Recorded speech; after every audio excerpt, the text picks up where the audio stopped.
culto. E também boa noite para você que está em casa, no seu lar, participando deste culto a Deus, através da internet. Né? Que Deus te abençoe, que Deus continue falando para o seu coração, que Deus continue te ensinando, nos ensinando a vivermos mais e melhor, de acordo com o propósito dEle.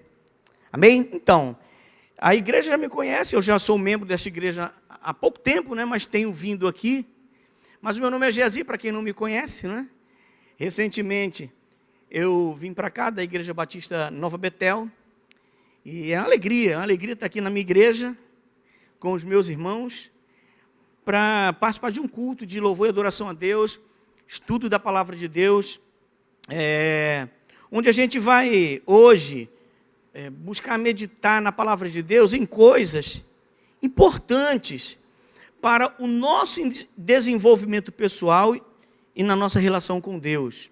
Espero que Deus tenha misericórdia de nós, de mim, para que eu seja um canal através do qual Ele fale de forma clara a mensagem dEle, de um tema importante, que são os temas bíblicos, e também que Ele tenha misericórdia de você, que está ouvindo, para que essa mensagem, ela alcance as tuas demandas, as tuas necessidades, sejam elas quais forem.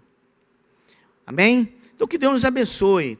Eu de coração, assim, espero mesmo que hoje seja um dia de transformação, um dia de maior reflexão na palavra de Deus e, além disso, um dia de busca incessante para que a nossa vida seja transformada a partir das verdades de Deus. Amém?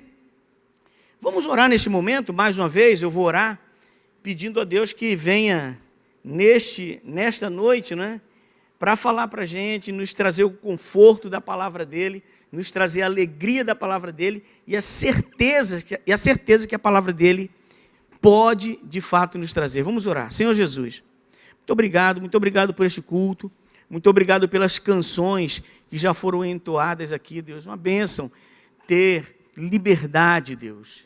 Mesmo em épocas de tempos de pandemia, é uma bênção ter liberdade para sairmos de casa e irmos ao templo para prestar um culto de louvor a Ti. É uma bênção também, mesmo sem haver a total liberdade e possibilidade de ir ao templo em razão de questão de saúde pública, mas que a gente tem hoje tecnologia e possibilidade de ir nas nossas casas, no carro, enfim, no trabalho, no lugar onde a gente estiver, e que havendo possibilidade de ligar o celular ou o computador, uma bênção, Deus, também poder estar participando desse culto, mesmo distante do templo.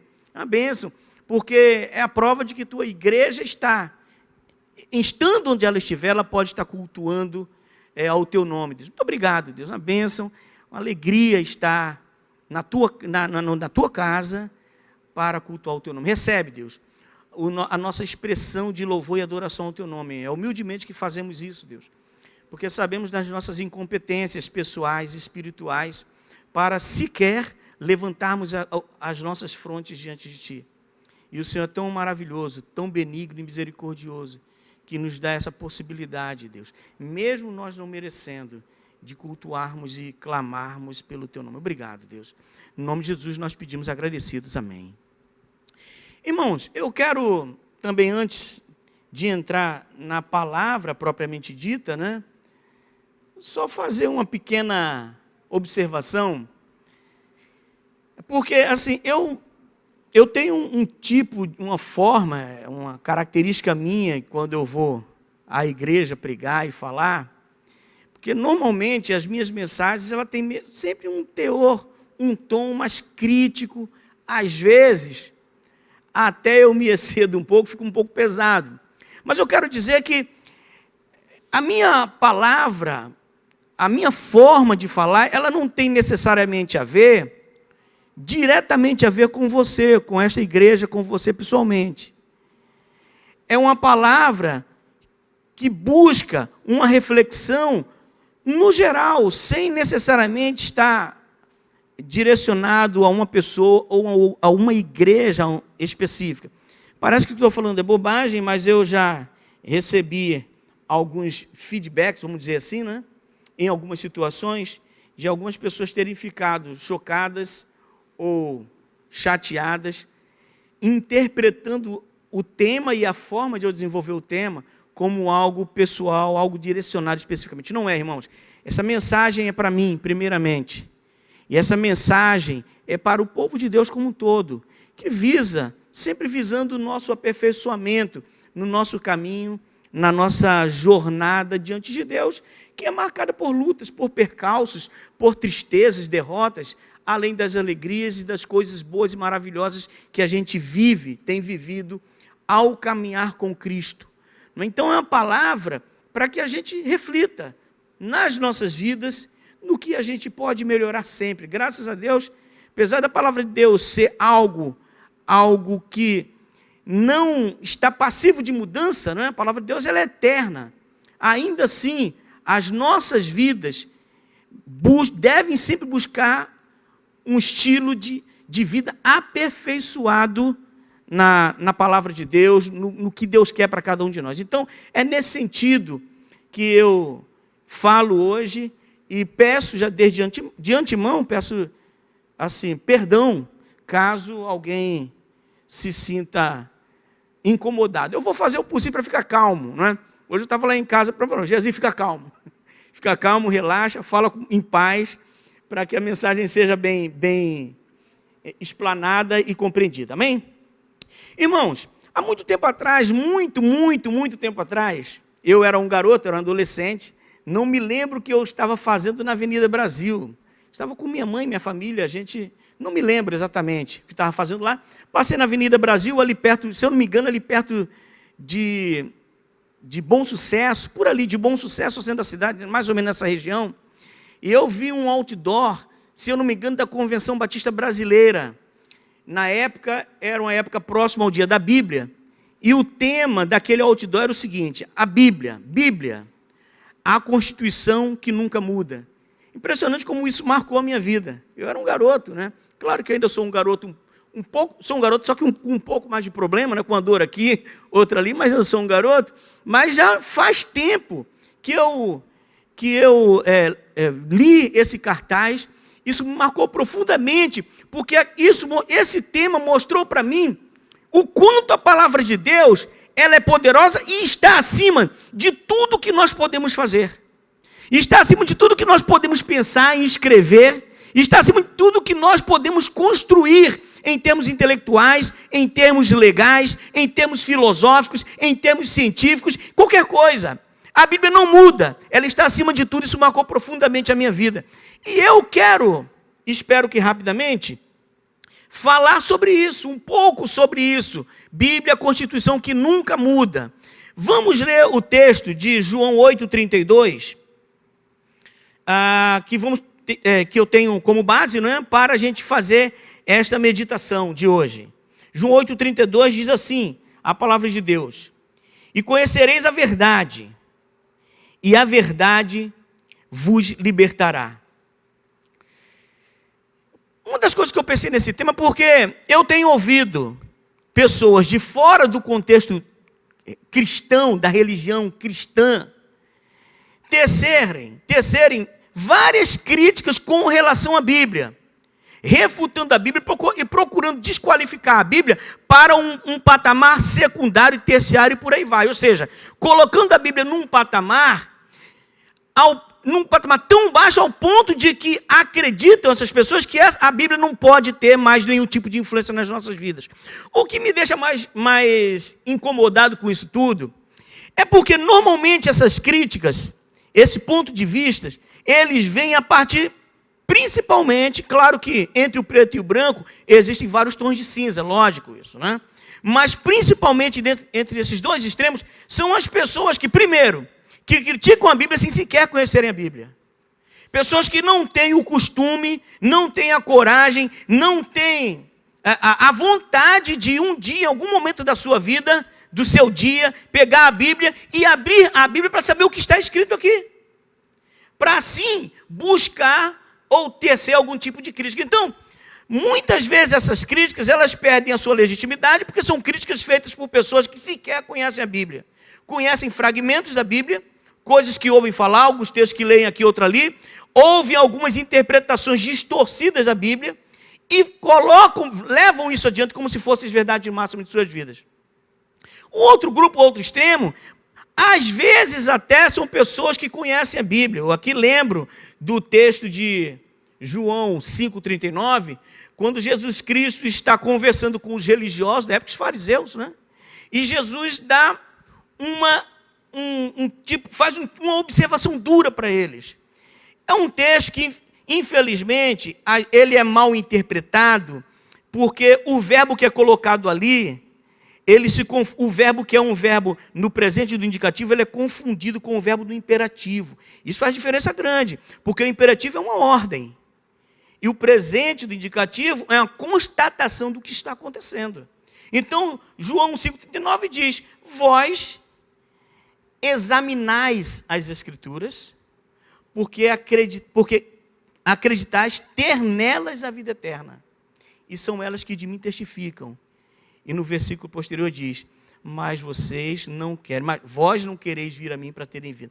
Na verdade, Jesus está constatando que aquelas pessoas até buscam a Bíblia, até estudam a Bíblia, até conhecem a Bíblia. Ele está dizendo: vocês buscam a Bíblia, conhecem as Escrituras, estudam as Escrituras, porque elas levam de fato a salvação e falam de mim. Mas Jesus identifica que essas pessoas não vão ao Cristo para terem vida.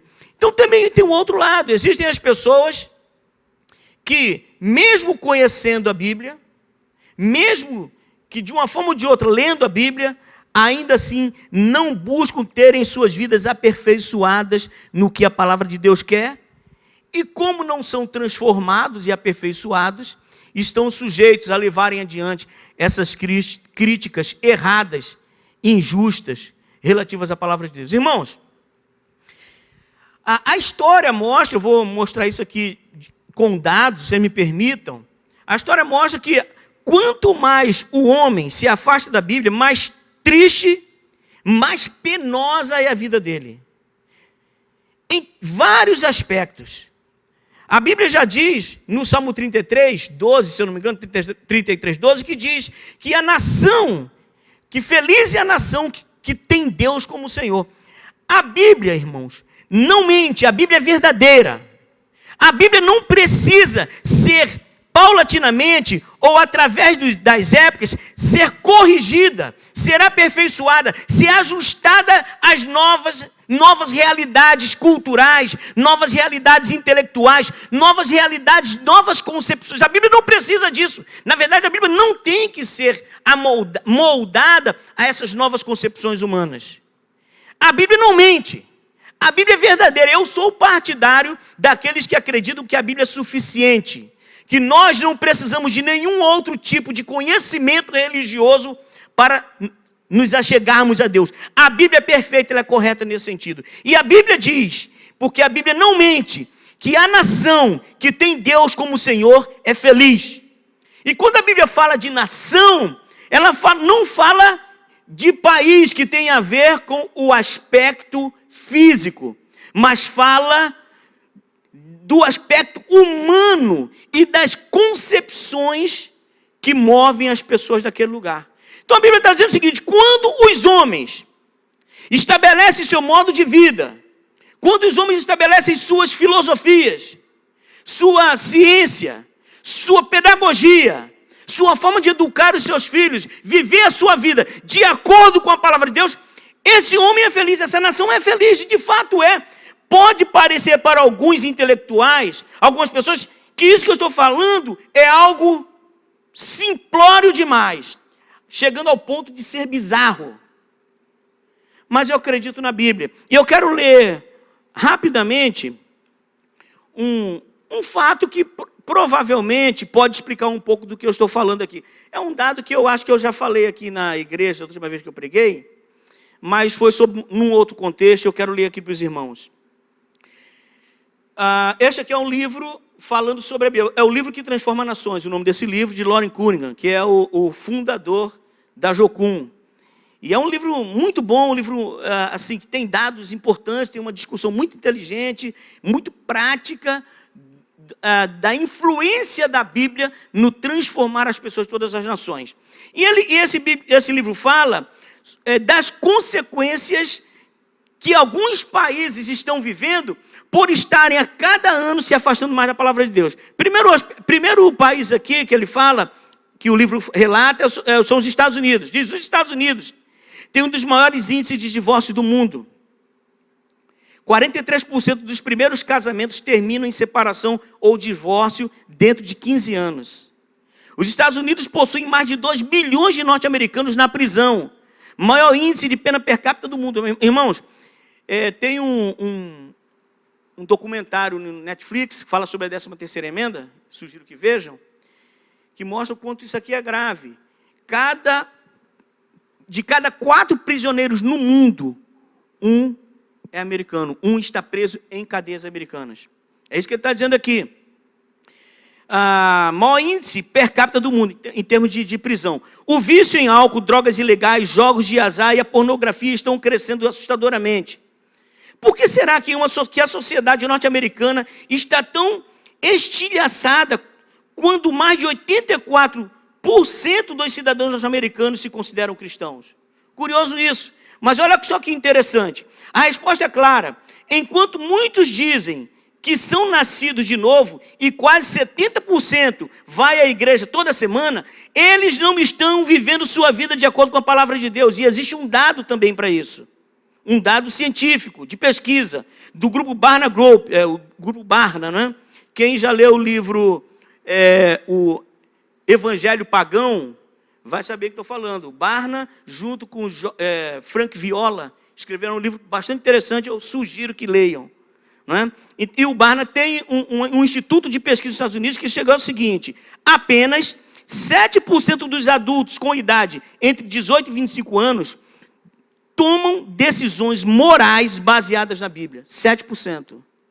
E acima dos 35 anos, 18%. É um país que 84% das pessoas se dizem cristãs, 70% vão à igreja, porém, uma porcentagem muitíssimo pequena tomam suas decisões morais e éticas, sejam lá quais forem, muito pouco tomam essas decisões baseadas na ética e na moral cristã.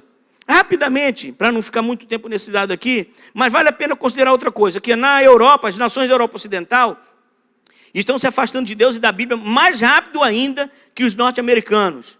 Os europeus têm enxergado a igreja e a fé em Deus cada vez mais como algo desatualizado, irrelevante e um entrave ao desenvolvimento. Um estudo de longo prazo e em larga escala sobre os valores europeus revela o quão longe de sua herança cristã os europeus estão chegando. Somente 21% dos europeus dizem que a religião é muito importante para eles. E só 15%, isso de toda a Europa, frequentam um local de culto uma vez por semana. Na Inglaterra, apenas 11% frequentam a igreja, geralmente uma vez por mês. Não me surpreende que no Reino Unido o índice de divórcio e amaziamento, quer dizer, o pessoal que não casa, né, mora junto, né, fica amigado, né, amaziamento, suicídio, consumo excessivo de drogas estão aumentando juntamente com o crescimento dos índices de violência nas cidades. Na Noruega, metade das crianças é nascida de mães solteiras e também tem se tornado cada vez mais comum o amaziamento.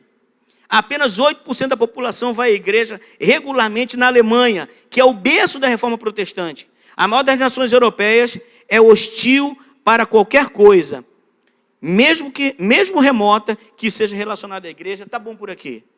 Isso só para mostrar, irmãos, que dados científicos atuais revelam o quanto as pessoas sofrem quando se afastam desta verdade, que é suficiente para mudar para melhor a vida de qualquer pessoa, inclusive a minha e a sua. A vida de qualquer pessoa. Os dados mostram, e o que é interessante é que mesmo o mundo que se afasta de Deus, ao mesmo tempo que se afasta de Deus, se torna cada vez pior, cada vez mais triste e sofredor, ainda assim as pessoas não colocam a mão na consciência e não percebem que o erro está no fato de terem virado suas costas para Deus e para a sua palavra. Esse texto que a gente leu, e conhecereis a verdade vos libertará, tem pelo menos 2 pontos perturbadores para o mundo de hoje, a meu ver. Pelo menos 2.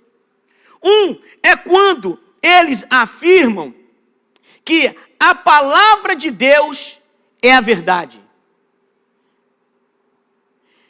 Até porque nos dias de hoje também é perturbador falar de verdade. No mundo em que se diz que a ciência e a tecnologia e o mundo de forma geral cresce e se desenvolve em razão das dúvidas. Na busca pelas soluções das dúvidas é que o mundo se desenvolve. Então, quando a gente apresenta a Bíblia como algo cabal, como algo definitivo, algo suficiente, e apresenta ela como a verdade capaz de transformar os homens, isso de fato se torna um problema para o mundo de hoje. No mundo em que tudo é relativo, no mundo em que quase tudo é desenvolvido a partir do questionamento, de questionamentos, dúvidas, de resoluções de problemas que estão intrincados e questões intrincadas. A verdade é a representação das coisas como elas são. A verdade, nesse sentido, a verdade com V maiúsculo, é a definição total de algo que é como de fato tem que ser. E nos dias de hoje isso é complicado. Porém, a conclusão que eu chego é que o mundo viveria extremamente numa situação agonizante, triste e de dúvida perpétua, se a palavra de Deus se moldasse com as coisas que os homens pensam, se moldasse com as culturas de todos os países que vivem num movimento constante e que não levasse o homem a um estado seguro, de rocha firme. A outra questão que esse texto, a meu ver, também provoca perturbação, é o fato, a afirmação de que esta verdade liberta. Os próprios ouvintes dessa palavra de Cristo, se você for continuar lendo o texto, eles vão falar o seguinte, o versículo 33, responderam-lhes, somos a descendência de Abraão e jamais fomos escravos de alguém. Como pode dizer, tornar-vos-ei livres? Jesus respondeu, em verdade vos digo, que quem comete pecado é escravo do pecado. O que Jesus Cristo acaba de revelar para eles, irmãos e ouvintes, é que ele, Jesus Cristo, a sua verdade, a religião cristã, que também é o que esta verdade representa, essa verdade também representa a religião cristã. Jesus está fazendo um diferencial da sua religião, da religião verdadeira, dos ensinamentos verdadeiros, de tudo que existia na época. Jesus que fala, esta verdade aqui. E quando Jesus Cristo diz que a sua verdade, a sua mensagem, a mensagem que Deus deu a ele, e que ele revela para o mundo, que é a mensagem cristã, indica e revela que o homem é pecador, muito mais do que um simples jogo de palavras, Jesus está mostrando o quão miserável é o homem, o quão triste, o quão falho, o quão dependente, o quão menos autossuficiente esse homem é. Isso é algo problemático, ainda mais nos dias de hoje. Quando o homem arrogantemente vai tentar explicar e convencer os outros mortais de que, por exemplo, a ciência é como se fosse uma religião, tem que ser adorada e não pode ser questionada. No mundo em que as pessoas buscam cada vez mais se desvencilhar dos outros, buscando o seu auto-benefício, né? O seu autossustento, a sua felicidade através dos seus próprios esforços. E quando a Bíblia, a verdade de Deus, a religião cristã, mostra para o homem de que ele é insuficiente de fato para isso, isso também provoca problemas graves na vida dele. E eu entendo que esse é um problema até que explica talvez essa pouca adesão do homem de hoje à palavra de Deus. E por causa disso, para atender as suas demandas pessoais, e por causa disso, para atender os seus prazeres, as suas buscas de prazeres pessoais, e por causa disso, para atender as suas verdades pessoais, o homem questiona a palavra de Deus e confirma as suas ações, quando deveria ser o contrário. Ele deveria questionar as suas ações e basear a sua vida numa busca contínua de aperfeiçoamento à palavra de Deus, que é a Constituição que não muda, porque ela é perfeita e ela é eterna. Essa verdade da palavra de Deus é porque é a verdade definitiva. O Salmo 119, 160 fala disso. Rapidamente, eu quero ler esse texto. Salmo 119, 160. O que esse texto fala sobre a palavra de Deus. O princípio da tua palavra é a verdade. Tuas normas são justas para sempre. Isso é um texto maravilhoso. É um texto que reafirma que a palavra de Deus não é uma das verdades, não é uma das opções, não é um dos caminhos que levam à vida plena com Deus, à salvação e à vida feliz como Deus quer. Não é uma opção. A palavra de Deus é a verdade e ela não muda, graças a Deus por isso. Graças a Deus que ela é eterna, é uma rocha firme, na qual podemos nos assentar e dormir sabendo que esta palavra vai nos proteger e nos conduzir a uma vida segura e salva nas mãos de Deus. Graças a Deus, porque essa palavra, ela não fica dançando conforme o ritmo e a velocidade dos ventos. Não fica dançando no ritmo dos pensamentos humanos. A palavra de Deus é eterna e é a ela que nós devemos nos curvar e é por ela que nós devemos seguir. Essa palavra que é eterna, cujo princípio é a verdade, e ela, suas normas são justiça para sempre. Amém. Graças a Deus por isso, irmãos. Graças a Deus por isso. A expressão, o outro ponto é a vontade de Deus para o homem é que o homem se adeque a esta verdade, porque esta verdade não apenas revela a incompetência do homem, mas essa verdade salva esse homem. Estava falando aqui, a gente está falando já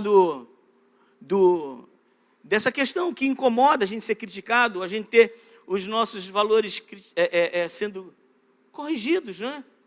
E a gente perceber que existe alguma verdade que está acima de nós e que a qual devemos realmente seguir.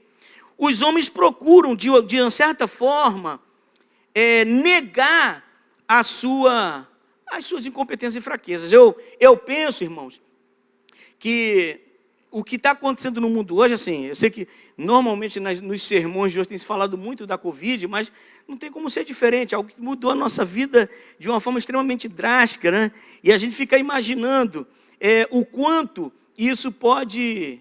Assim, a gente fica lamentando o quanto isso tem estragado as nossas vidas. E eu, francamente, fico com pouca crença de que esse negócio de andar com máscara, usar o álcool 70, né, não aglomerar, eu tenho dúvida se isso vai acabar logo. Espero que acabe logo. Mas o que é curioso é que as nações mais poderosas do mundo, as nações onde o desenvolvimento científico e intelectual são mais avançados no mundo, as nações que têm uma capacidade de geração de riqueza espetaculares, as maiores do mundo, com todo o seu poderio intelectual e financeiro, todas elas, todos nós, fomos derrotados por um ser milhares, milhões de vezes menor que nós, somente possível de ser identificado através de instrumentos poderosos e visto. E esses seres minúsculos que a gente não consegue ver, têm acabado com as economias mundiais, têm gerado desemprego, têm gerado dissolução de famílias, violências e outros males. Numa prova que o homem ainda está sendo incapaz de perceber de que o homem não é nada e a palavra de Deus sim é que é tudo. Tem um livro que eu estou lendo, de um autor conhecido, um russo, Dostoiévski. O livro chama-se... deixa eu ver se eu escrevi com o nome do livro. Qual foi mesmo, pastor Alain? Aquele que te falei? Não foi esse não. Esse foi o que você leu. A Crime e Castigo. É um dos mais famosos dele, né? Crime e Castigo. E tem dois personagens principais, que é o Raskolnikov, e um dos personagens que já começa a falar já no primeiro capítulo do livro, que é o Meladinov. Não precisa gravar esses nomes, mas o problema é que esse cara, esse segundo que eu falei, ele é um cara que vive uma vida desgraçada. Ele era um funcionário público, e ele, por questões da administração, ele foi mandado embora. Depois ele arrumou um emprego, e por questões pessoais, ele entrou na bebida, e para encurtar a história, por causa da bebida, destruiu a família dele. A filha dele foi obrigada a se prostituir, a adquirir até uma identidade específica, que eles chamam de identidade amarela, que era a identidade que dava permissão para que as mulheres pudessem se prostituir. Um cara que acabava sendo humilhado pela esposa, e ele estava ali no bar, vomitando os seus dilemas e os dramas de sua vida, e ele acaba falando para o Raskolnikov, que é o personagem principal do livro, que é um romance, não foi algo verdadeiro, tá? Ele diz o seguinte, o bêbado, o Marmeladov. Aí ele falando da mulher, primeiro ele fala que a esposa dele é uma pessoa maravilhosa e tal, mas por causa dos problemas dele que ele reconhece, olha o que ele fala. Ah, se ela tivesse pena de mim. Meu senhor, falando com o rapaz, né? Meu senhor, é preciso haver para todo homem um lugar onde se tenha pena dele. Eu penso que não há necessidade de homem chegar numa situação de desgraça e miséria para reconhecer que ele não é nada e carece da pena e do conforto de Deus. Essa é a situação pela qual o mundo passa. O mundo ainda não percebeu que todo homem precisa de um lugar onde ele encontre pena, misericórdia. Essa é a situação do homem de hoje, irmãos. Essa é a nossa situação. Porque simplesmente o homem de hoje abandonou a palavra de Deus, busca reinterpretar, ressignificar o texto bíblico, as verdades de Deus, para dar forças e legitimar as suas atitudes, suas concepções. E não percebe que está num mar de vícios, de humilhação, destruição, morte e separações, porque se afastou de Deus. A vontade de Deus é perfeita. A palavra de Deus dá dignidade à vida, dignidade ao homem, levanta o homem aonde quer que ele esteja e na situação que ele estiver, da situação que ele estiver. Eu gostaria que a gente lesse o texto de Hebreus 4:12, e esse é o último texto que eu vou ler, mas assim, eu já estou terminando, mas eu vou dar um sinal para vocês virem agora, porque tem só um pequeno aspecto que eu quero observar nesse texto, bastante importante, que eu combinei com ele, falar, quando tiver terminando vocês veem, não, mas espera só um pouquinho, que é o texto de Hebreus 4:12.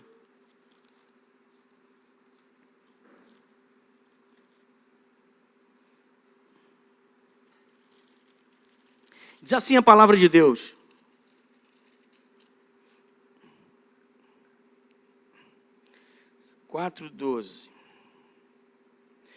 Pois a palavra de Deus é viva, eficaz e mais penetrante do que qualquer espada de 2 gumes.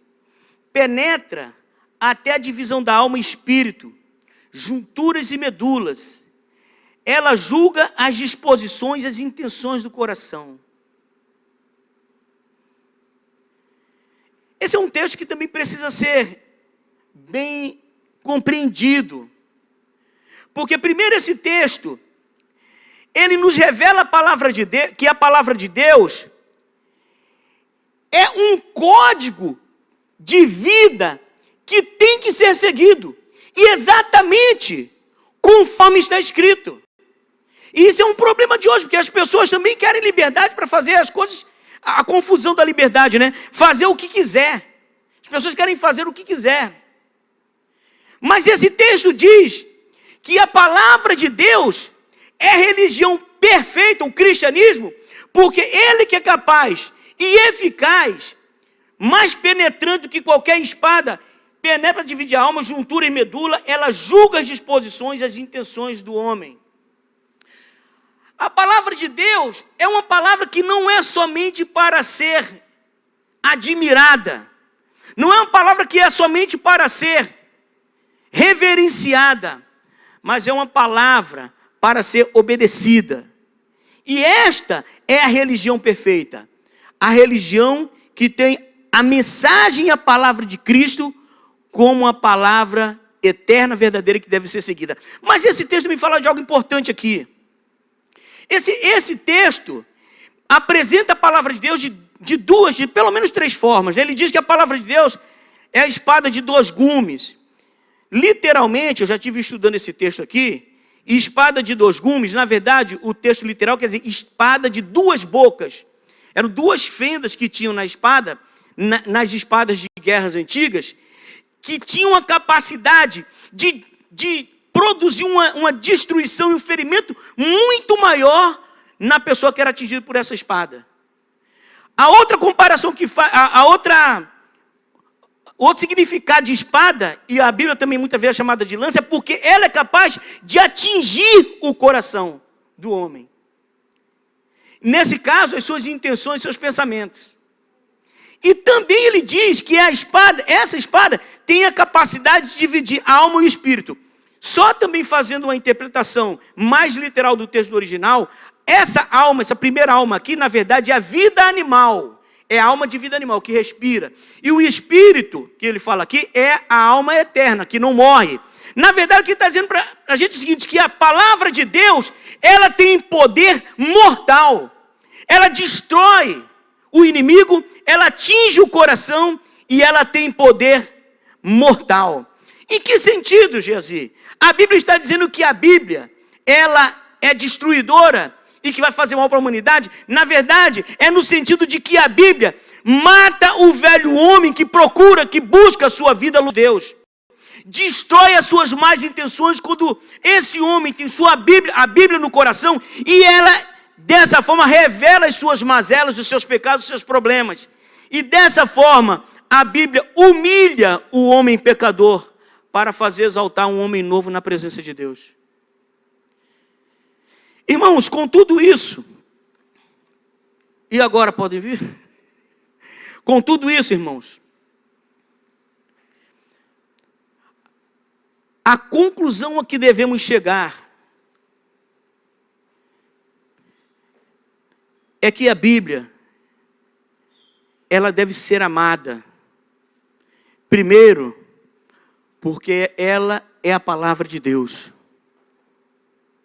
Segundo, porque ela é ativa, capaz de penetrar o coração de qualquer homem, destruir o mal, a arrogância, a dúvida, a presunção, matar esse homem triste, afastado de Deus, sepultá-lo eternamente, para levantá-lo como um novo ser, restaurado, dignificado, glorificado, vitorioso e salvo pela palavra de Deus.